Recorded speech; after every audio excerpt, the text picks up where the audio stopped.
What is it about candidates talking to their donors? Another reminder just this past week, whatever happens at a donor event doesn't stay at a donor event. Hillary Clinton, the latest to find out the hard way, back in February, talking about the Bernie Sanders phenomenon and what she thought were the kids behind it.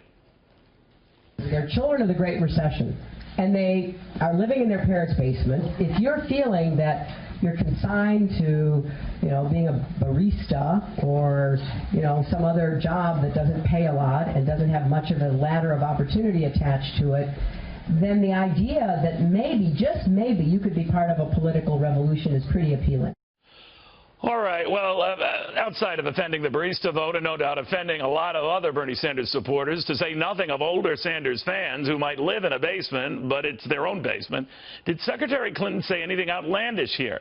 Technically, I don't think she did, just like I don't think Mitt Romney did when he famously told his own donors this about the nearly half of voters in this country who he says would never be voting for him. There are 47% of the people who will vote for the president no matter what. All right, there are 47% who are with him, who are dependent upon government, who believe that they are victims, who believe that government has a responsibility to care for them, who believe that they're entitled to health care, to food, to housing, to you name it.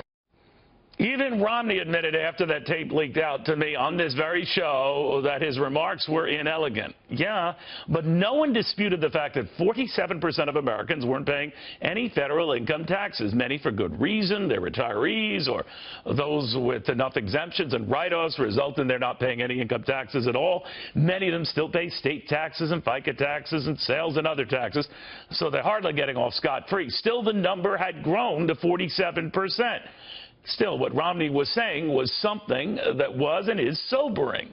Fewer and fewer Americans are paying for more and more government spending. It is unsustainable, and for a Republican candidate trying to rein in that spending, it is politically polarizing. Was he really that far off to suspect that those benefiting from that government would want a candidate aiming to shrink that government? In retrospect, I think not. Just like Hillary Clinton was probably right about the passion behind Bernie Sanders among young voters, fed up with a system of same old and eager to try something, anything new.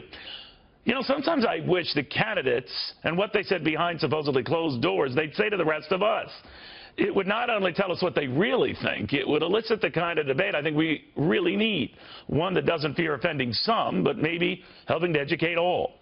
We do have fed-up voters in this country, and others, to Romney's point, might not want too much change in this country, and still others, to Mrs. Clinton's point, might feel that we need a lot more change in this country. Now, how exactly candidates start addressing these issues and responding to them is telling. Romney seems to dismiss ever winning them over, and sadly for him, he didn't. Clinton tries placating some of that enthusiasm by co-opting some of the ideas of her opponent and potentially winning them over. Well, she could. That is, if they aren't still stewing on Election Day.